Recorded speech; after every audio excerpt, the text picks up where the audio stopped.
Bom, vamos fazer aqui um canteirinho para vocês que tá aí no interior, vocês sabem melhor do que eu, mas aqui a gente da cidade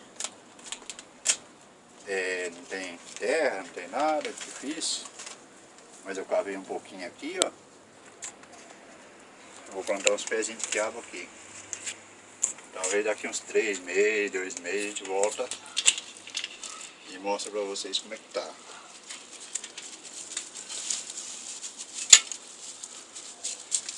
Na realidade não vou plantar, não vou semear essa semente aqui.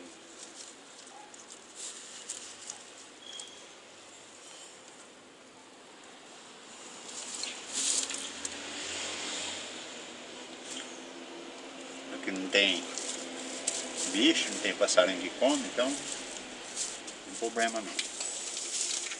Vou semear, depois a gente finca um pauzinho aqui. Pra espantar, né? A gente finca um pauzinho aqui. Que você põe isso, papai? E põe aqui a semente, a embalagem da semente aqui pra gente identificar que está plantado.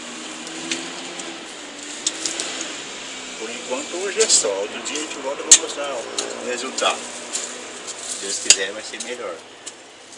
Vamos colher uns quiabinhos aqui. Pronto, pode fechar o vídeo. Agora vamos jogar uma aguinha aqui para umedecer a semente, para não demorar para nascer. Para que você ver o resultado.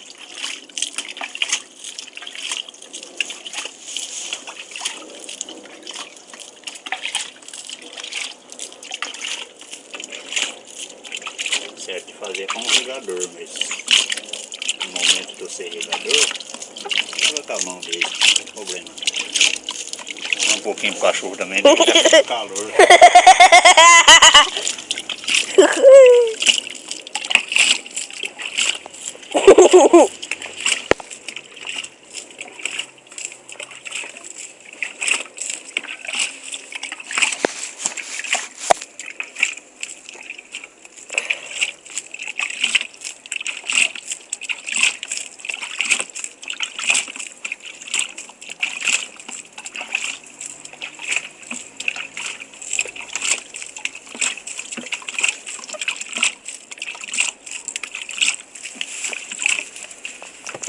Um pouquinho pra você.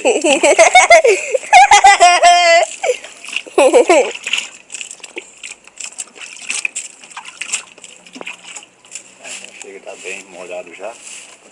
Parar.